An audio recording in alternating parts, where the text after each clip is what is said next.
Қайырлы күн достар. Бүгінгі видеода көктем күзге арналған базбау, яғни повязка тоқитын боламыз. Ол үшін ең алдымен қосымша жіп пен ілмек біздің көмегімен тізбек тоқып алуымыз керек. Тізбегіміздің өлшемі шамамен 15-16 ілмек болуы тиіс.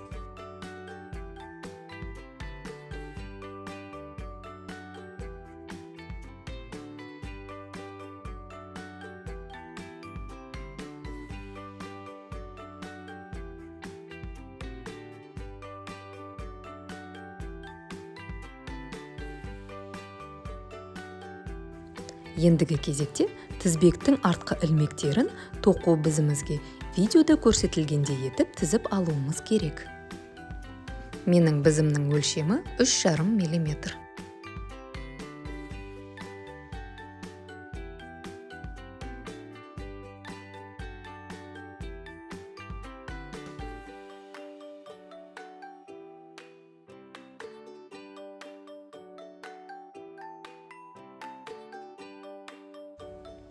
Алғашқы қатарымызды тоқиық. Ол үшін негізгі жіптің басын ұстай отырып, 15-10 ілмек тоқимыз.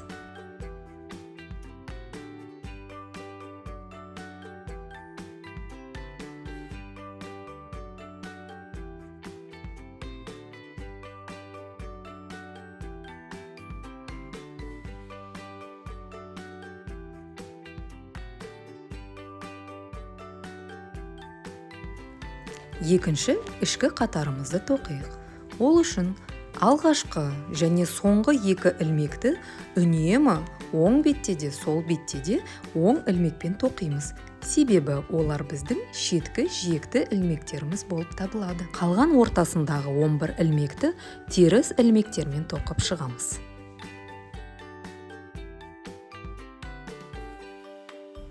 Соңғы 2 жиекті ілмегімізді оң тоқумен тоқуды ұмытпаймыз. Үшінші беткі қатар. 2 жиекті оң ілмектер. Кейін келесі ілмекті қосарлы ілмекпен тоқимыз.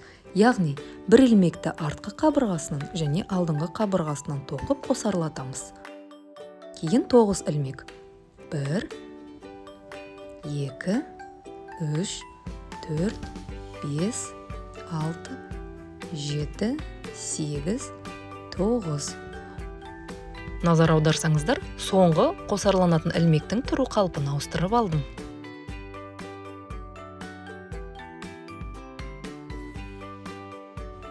Соңғы 2 жиекті ілмекті әдеттегідей оң ілмекпен тоқып аяқтаймыз.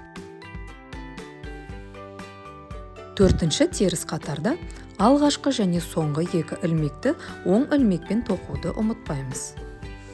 Қалған ортасындағы ілмектерді теріс ілмектермен тоқып шығамыз. Алдағы теріс қатарлар тура осылай тоқылады. Сондықтан оларға тоқталмай, тек оң қатарларды көрсететін болам сіздерге.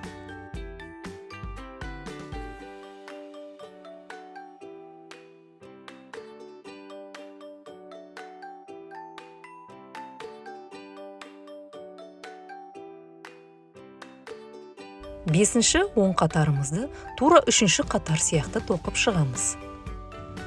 Қатар соңында барлығы 19 ілмек болу керек.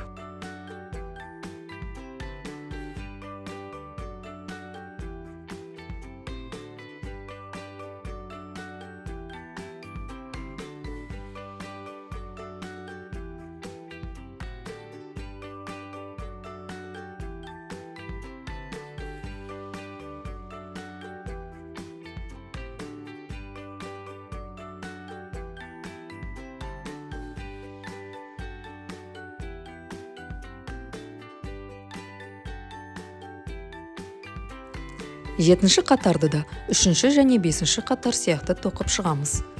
Қатар соңында барлығы 21 ілмек болуы керек.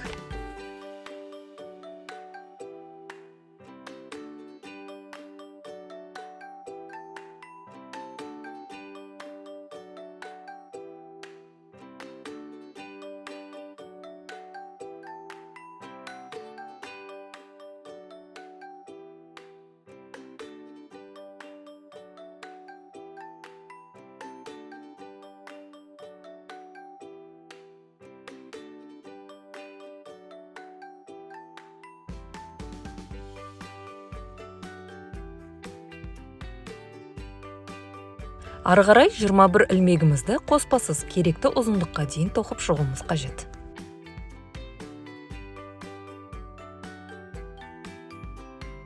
Тоқылған дайындамамызды үтіктің буының көмегімен өңдеп алып, өлшеуге кірісеміз.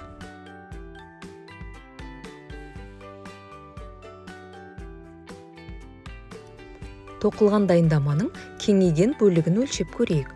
Менің жағдайымда ол 2 сантиметр. Демек, дайындаманы тоқып аяқтау барысында тарылу бөлігінде менде 2 сантиметр тағы тоқылады деген сөз. Мен 52 сантиметрлік баз өлшеміне тоқимын.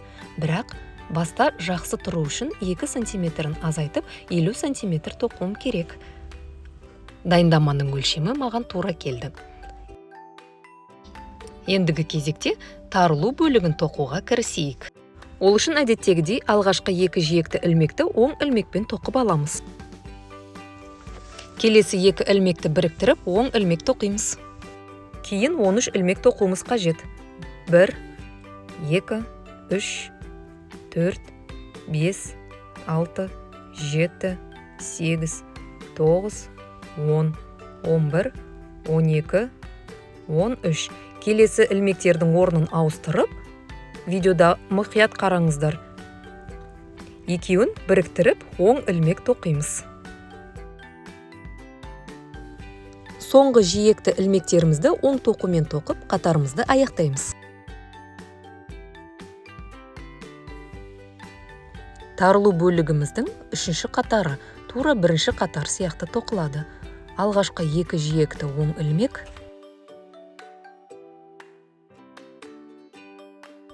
келесі қос ілмекті біріктіріп, 1 оң ілмек тоқимыз. Одан кейін 11 оң ілмек тоқуымыз қажет. 1, 2, 3, 4, 5, 6, 7, 8, 9, 10, 11. Келесі қос ілмектің орналасуын ауыстырып, екеуін біріктіріп, 1 оң ілмек тоқимыз. Қатарды қос жиекті ілмекті оң тоқумен тоқып аяқтаймыз.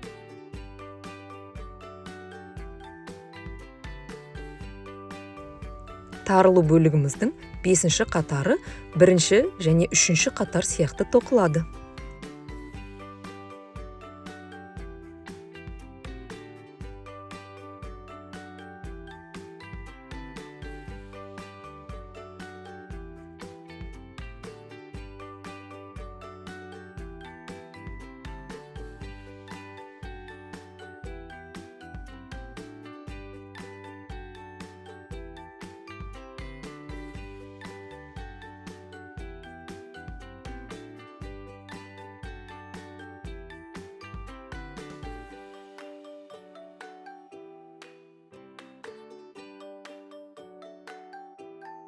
Тарылу бөлігін аяқтағаннан кейін, ендігі этапта жапырағымызды тоқып бастаймыз.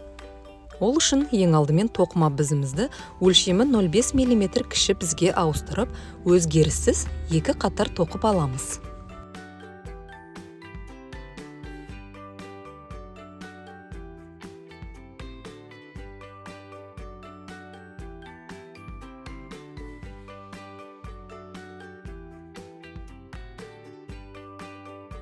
Екінші ішкі қатарды да өзгеріссіз тура осылай тоқып шығамыз.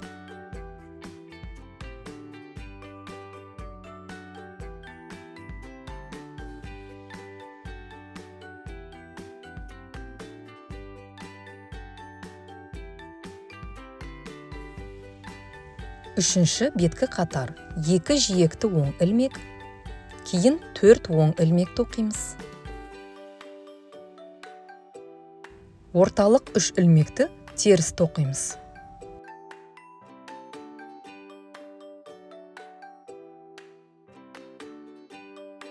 Қалған 6 ілмекті оң ілмекпен тоқып шығамыз. Оның соңғы екеуі жиекті ілмектер. Төртінші ішкі қатар 2 жиекті оң ілмек, кейін 4 теріс ілмек, орталық 3 ілмекті оң ілмекпен тоқимыз. 4 теріс ілмек және соңғы жиекті 2 оң ілмек. Бесінші беткі қатардан бастап орталық ілмекті тек оң ілмекпен тоқимыз. Ол біздің жапырағымыздың орталығы болып саналады. 2 жиекті оң ілмек. 4 оң ілмек тоқимыз. 1, 2, 3, 4. Бір теріс ілмек тоқып алып, бізімізге ілу жасаймыз. Накид. Орталық ілмекті оң ілмекпен тоқимыз. Ілу жасап алып, бір теріс ілмек. Кейін 4 оң ілмек және 2 жиекті ілмекпен аяқтаймыз.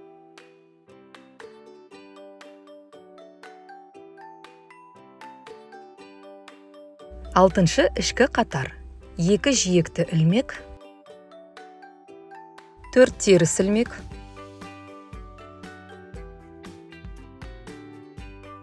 2 оң ілмек. Үлулерді оң ілмекпен тоқимыз. Орталық теріс ілмек. 2 оң ілмек. 4 теріс ілмекпен соңғы жиекті 2 ілмек.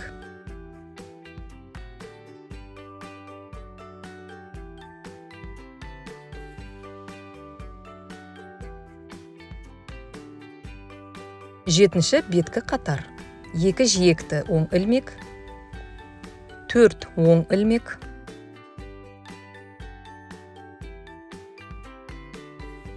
2 теріс ілмек.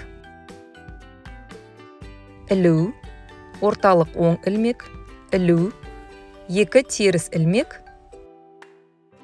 4 оң ілмекпен шеткі жиекті 2 ілмек.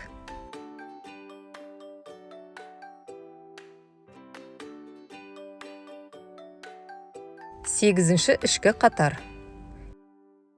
2 жиекті оң ілмек. 4 теріс ілмек. 3 оң ілмек. Орталық теріс ілмек. 3 оң ілмек. 4 теріс ілмекпен 2 жиекті оң ілмек.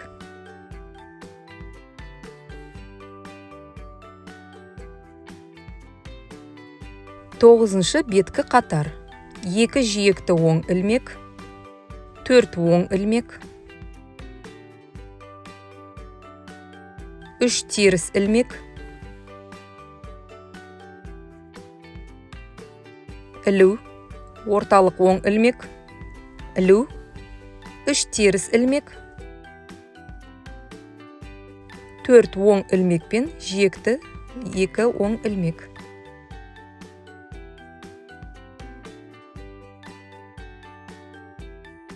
Оныншы ішкі қатар.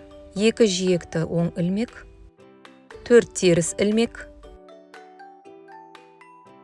4 оң ілмек. Орталық теріс ілмек. 4 оң ілмек. 4 теріс ілмек және 2 жиекті оң ілмек.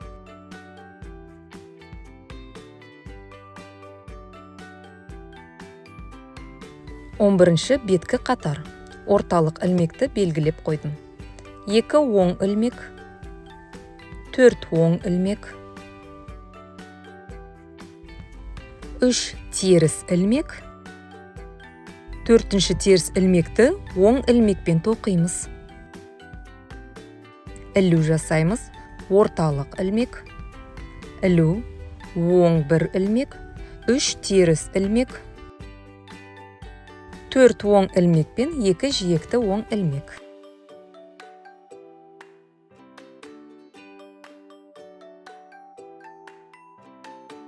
12-ші ішкі қатар. 2 жиекті оң ілмек. 4 теріс ілмек. 3 оң ілмек.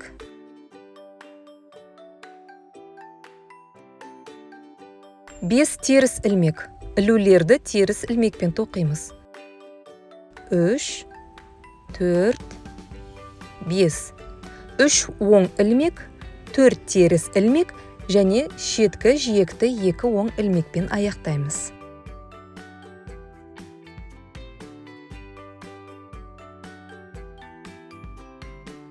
13-ші беткі қатар. 2 жиекті оң ілмек, 4 оң ілмек, 3 теріс ілмек, 2 оң ілмек, ілу жасаймыз. Орталық оң ілмек, ілу, 2 оң ілмек, 3 теріс ілмек, 4 оң ілмек және 2 жиекті оң ілмек.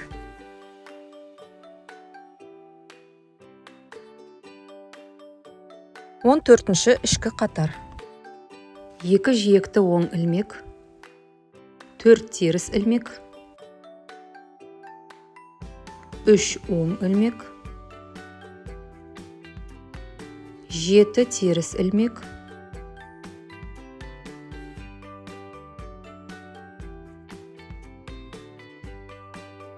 3 оң ілмек,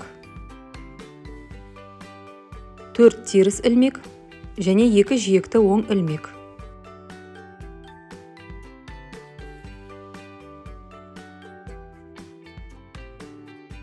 15-ші беткі қатар. 2 жиекті оң ілмек, 4 оң ілмек, 3 теріс ілмек, 3 оң ілмек, ілу, орталық оң ілмек, ілу, 3 оң ілмек, 3 теріс ілмек, 4 оң ілмек және жиекті 2 оң ілмек.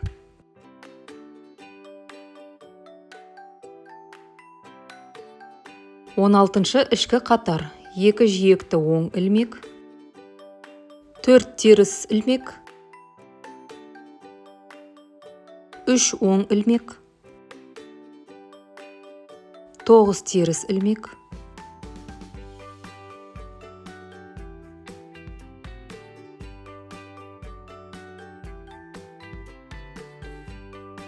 3 оң ілмек,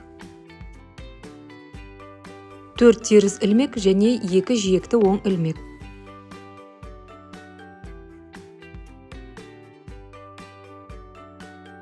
17-ші беткі қатар. 2 жиекті оң ілмек, 4 оң ілмек, 3 теріс ілмек, 4 оң ілмек, ілу, орталық оң ілмек, ілу, 4 оң ілмек, 3 теріс ілмек, 4 оң ілмек және жиекті 2 оң ілмек.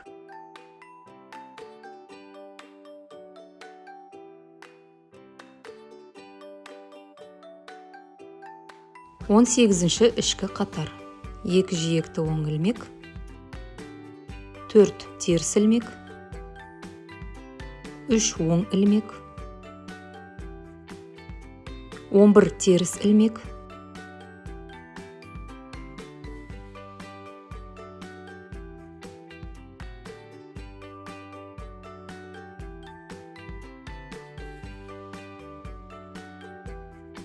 3 оң ілмек, 4 теріс ілмек және 2 жиекті оң ілмек.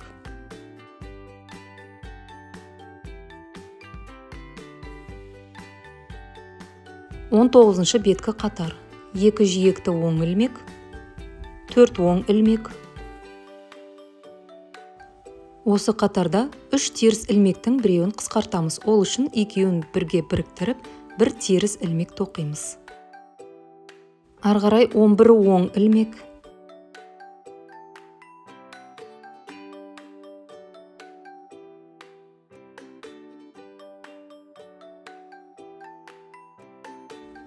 Бір теріс ілмек. Келесі 2-ші, 3-ші теріс ілмектерді біріктіріп 1 теріс ілмек тоқимыз. 4 оң ілмек және 2 жиекті оң ілмекпен аяқтаймыз. 20-ші ішкі қатар. 2 жиекті оң ілмек, 4 теріс ілмек, 2 оң ілмек, 11 теріс ілмек,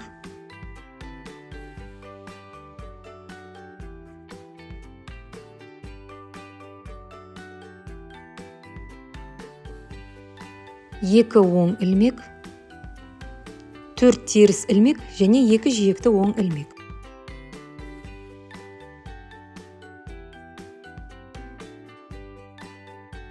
Жиырма бірінші беткі қатар 2 оң ілмек,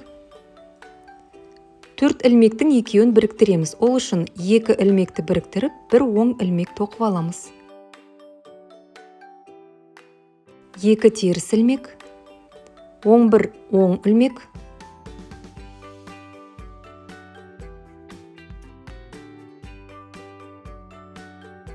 2 теріс ілмек, 2 оң ілмек тоқып алып, 3-ші және 4-ші ілмектерді орналасуын ауыстырып, біріктіріп, 1 оң ілмек тоқимыз. Және жиекті 2 оң ілмекпен қатарда аяқтаймыз. 22-ші ішкі қатар 2 жиекті оң ілмек, 3 теріс ілмек, 2 оң ілмек, 11 теріс ілмек.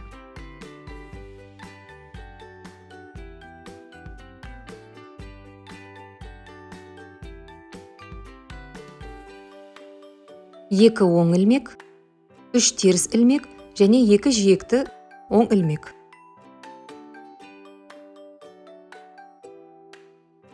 Жиырма үшінші беткі қатар. Осы қатардан бастап жапырақшамызды тарылта бастаймыз. 2 жиекті оң ілмек, 3 оң ілмек, 2 теріс ілмек. Келесі бірінші және екінші ілмекті біріктіріп, 1 ілмек тоқимыз. 7 оң ілмек. Кейін соңғы 2 ілмектің орналасуын ауыстырып, біріктіріп, 1 ілмек тоқып шығамыз. 2 теріс ілмек, 3 оң ілмек және 2 жиекті оң ілмек.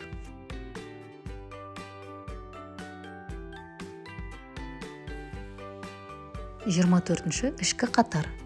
2 жиекті оң ілмек, 3 теріс ілмек, 2 оң ілмек, 9 теріс ілмек.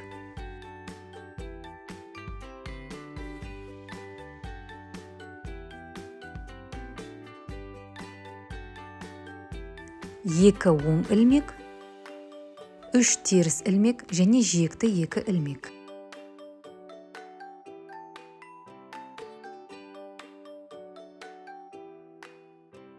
Жиырма бесінші беткі қатар.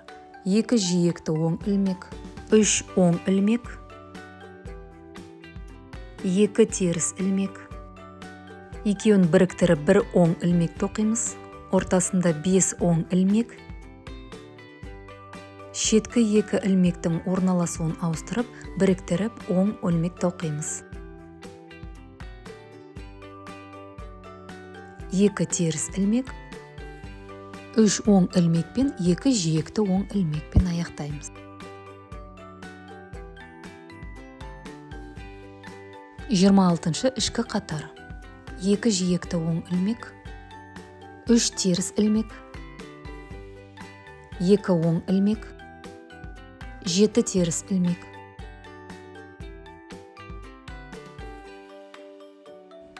2 оң ілмек, 3 теріс ілмек және жиекті 2 ілмек.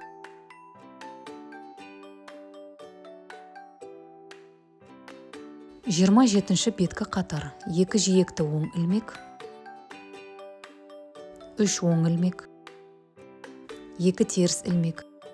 Біріккен оң ілмек, 3 оң ілмек. Соңғы 2 ілмекті орналасуын ауыстырып, біріккен оң ілмек тоқимыз. 2 теріс ілмек, 3 оң ілмек және жиекті 2 оң ілмек.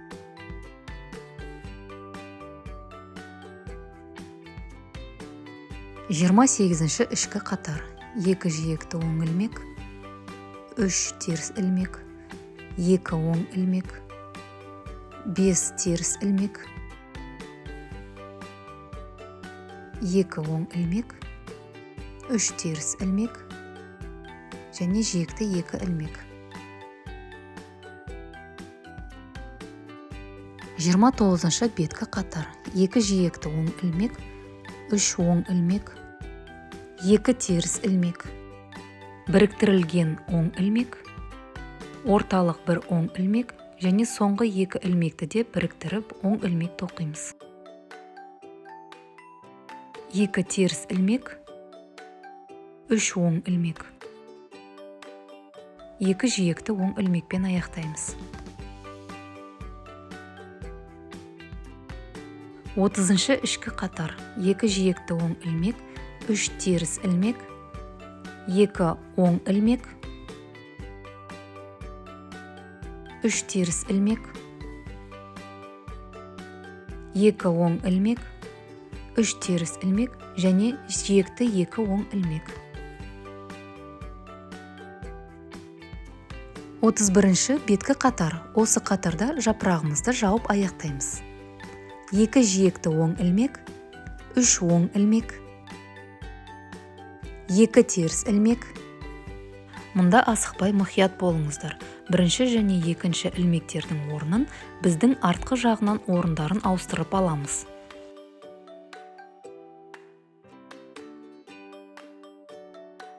Енді 3 ілмекті біріктіріп, бір оң ілмек тоқимыз. Осылай тоқу арқылы біздің жапырағымыздың ұшы әдемі әрі ұқыпты болып шығады. 2 теріс ілмек, 3 оң ілмек және жиекті оң ілмекпен қатарды аяқтаймыз. 32-ші ішкі қатар.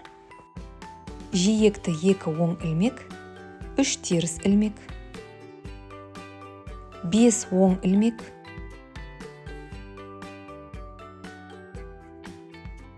3 теріс ілмек және 2 жиекті оң ілмек.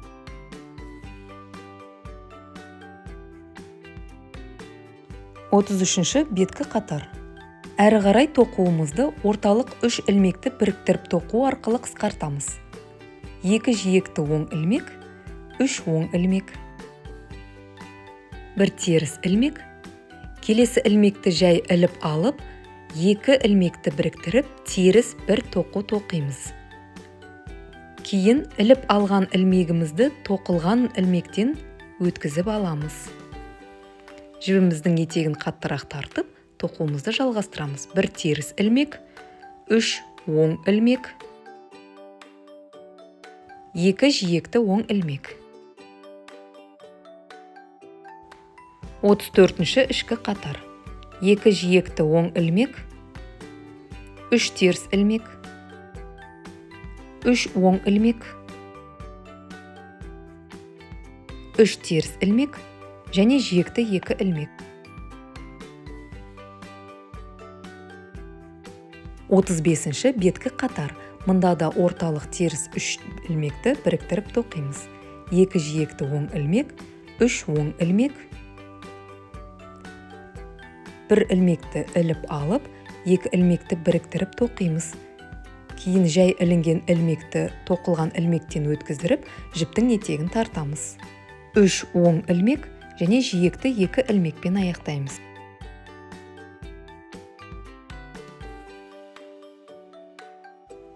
36-шы ішкі қатар. 2 жиекті оң ілмек, 7 теріс ілмек, қатар соңында 2 жиекті оң ілмек.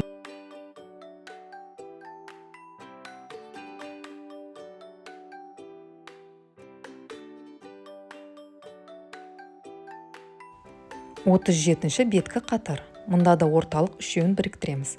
2 жиекті оң ілмек, 2 оң ілмек, 1 ілмекті іліп алып, келесі екеуін біріктіріп оң ілмек тоқимыз. Ілінген ілмекті тоқылған ілмектен өткіздіреміз. Соңғы 4 ілмекті оң ілмектермен тоқып бітіреміз. 38-ші ішкі қатар. Алғашқы және соңында 2 ілмектерді оң, қалған ілмектердің барлығын теріс тоқумен тоқып шығамыз.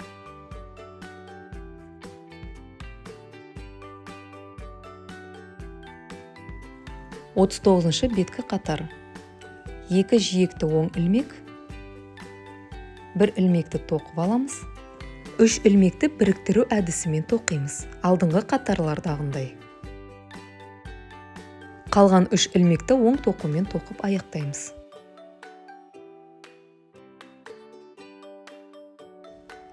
Қырықыншы ішкі қатар. 2 оң ілмек, 3 теріс ілмек, 2 оң ілмек тоқып аяқтаймыз.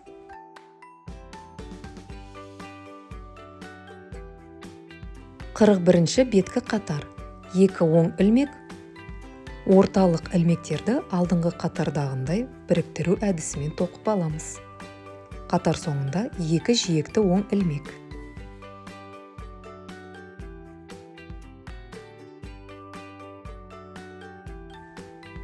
Қырық екінші ішкі қатар.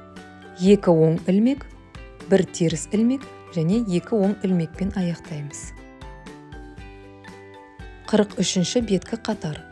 Бірінші ілмекті шешіп алып, қалған 3 ілмекті біріктіру әдісімен тоқимыз.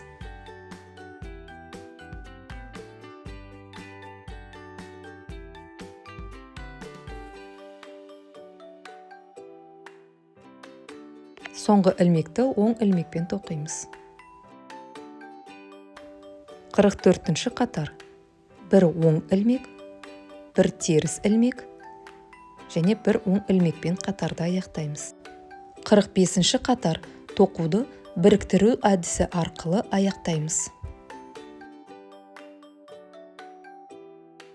Дайын болған жапырақшамызды әдеттегідей үтіктің буымен өңдеп аламыз. Кейін жапырағымыздың жиегін тігу үшін шамамен 70-80 см жіп қалдырып қоямыз.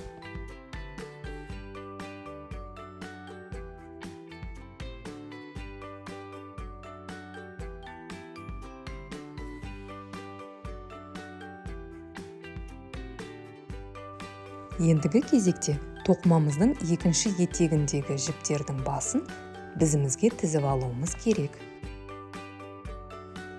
Ол үшін қосымша жібіміздің басын ақырын асықпай шешіп алуымыз керек.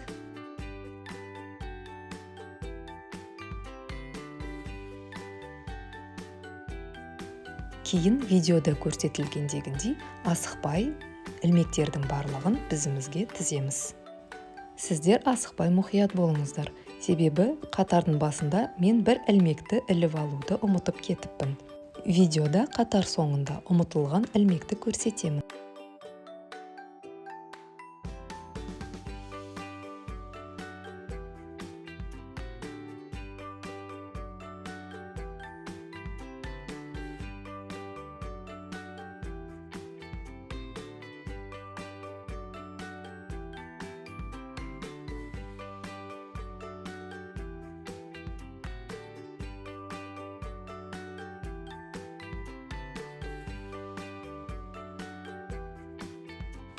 Ілмектерімізді санап түгендеп алуымыз керек.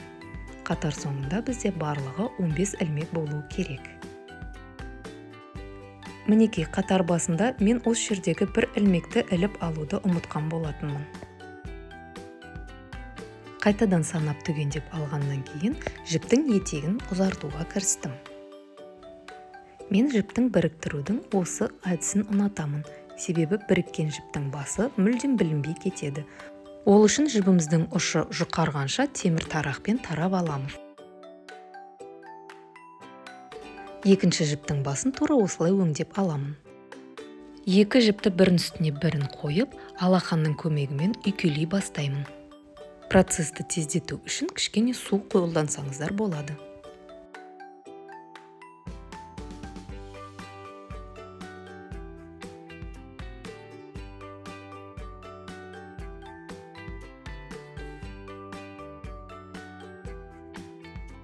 Осылайша ешқандай түйінсіз жіпті тез біріктіруге болады. Бұл қатарда барлығын өзгеріссіз тоқимыз. Алғашқы және соңғы екі ілмекті жиекті оң ілмек етіп тоқуды ұмытпаңыздар.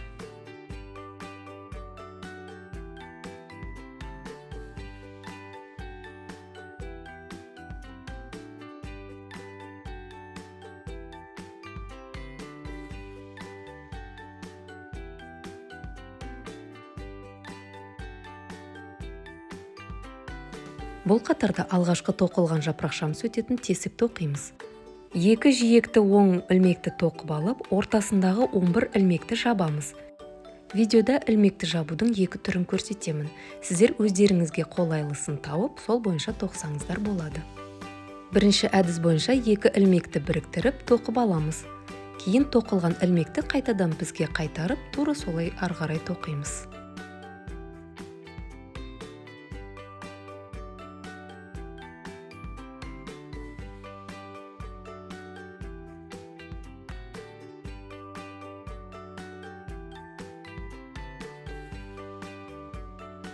Екінші әдіс, бір ілмекті тоқып алып, алдыңғы ілмекті тоқылған ілмектен өткізіп аламыз.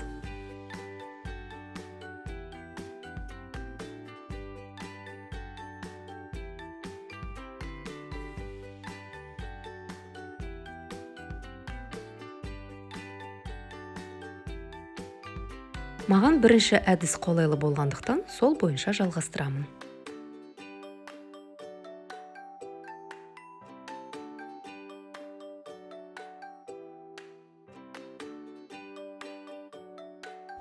Он бір ілмекті жабу әдісімен тоқып алғаннан кейін, соңғы жиекті ілмектерді оң ілмекпен тоқып қатарда аяқтаймын.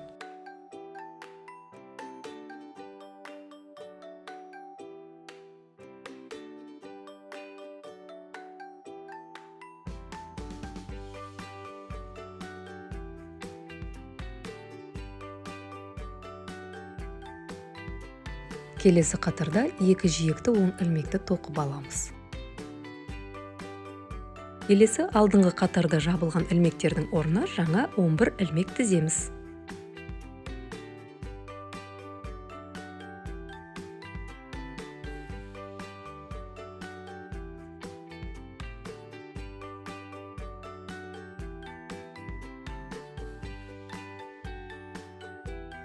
Соңғы екі жиекті оң ілмегімізді ұмытпаймыз.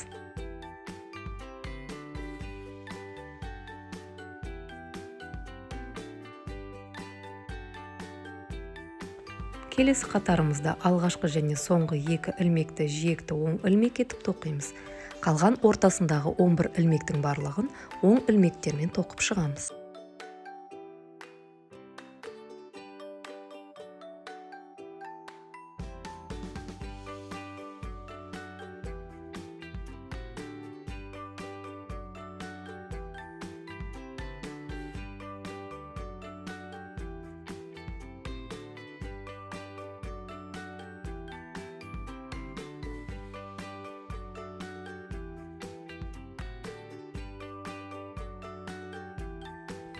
Ішкі қатарымыз әдеттегідей өзгеріссіз тоқылады.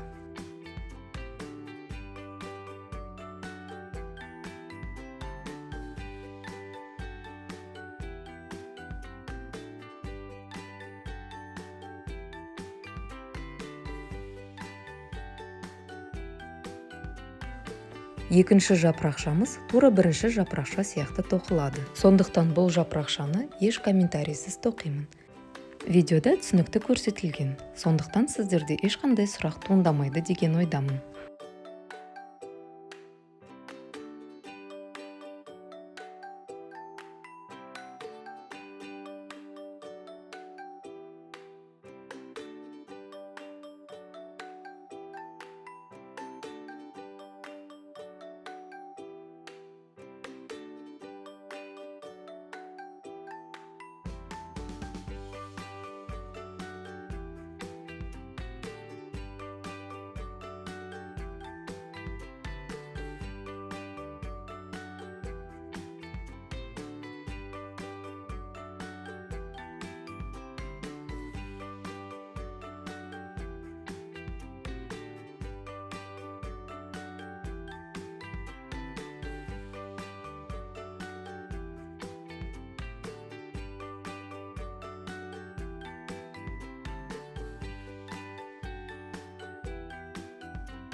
Жапырақшаны тігуге шамамен 60-70 см жіп қалдыруды ұмытпаңыздар.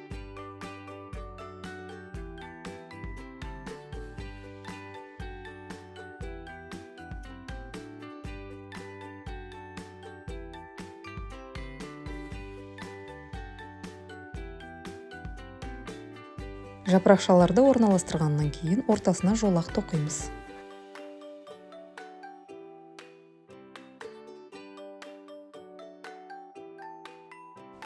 Ол үшін бізімізге 8 ілмек тізіп аламыз.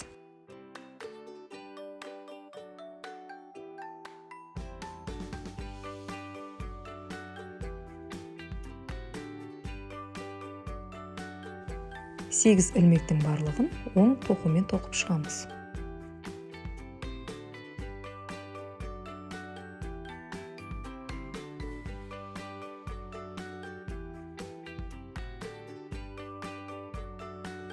Келесі қатардағы ілмектердің барлығын теріс тоқумен тоқимыз. Ең соңғы ілмекті мен оң ілмекпен тоқимын.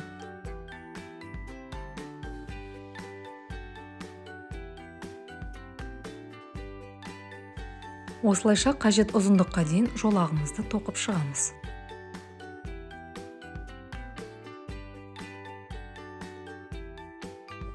Менің жолағымның ұзындығы 15 см. Осы ұзындық маған тура келеді. Ендігі кезекте ілмектерді жауып шығамыз.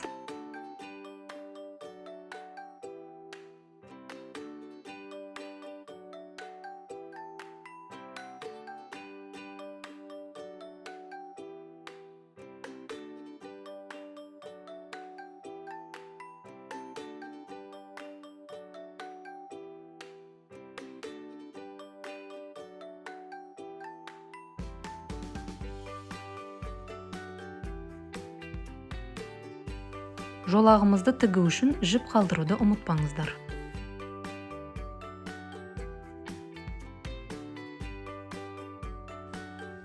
Ендігі кезекте баспауымызды толықтай бумен өңдеп алып, түйреуіштің көмегімен түйреп аламыз.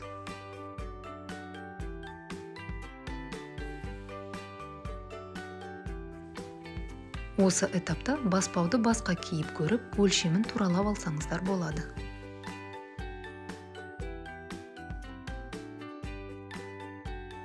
Ұштарында қалдырған жіптерді екі бөлікке бөліп, оны инеге өткізіп алып, жапырақшаларды баспау бойымен тігіп шығамыз.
Осылайша жапырақшаның барлық жиектерін баспаудың бойымен тігіп шығамыз.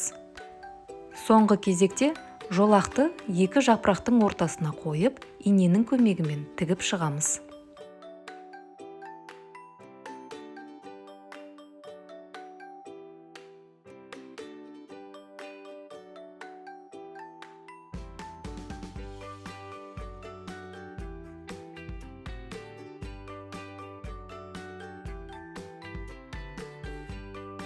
Барлық тігістерді аяқтап, жіптердің етегін жасырып шығамыз. Осылайша баспауымыз дайын болды. Егер видео ұнаса, каналға жазылып, лайк басуды ұмытпаңыздар. Келесі кездескенше сау болыңыздар.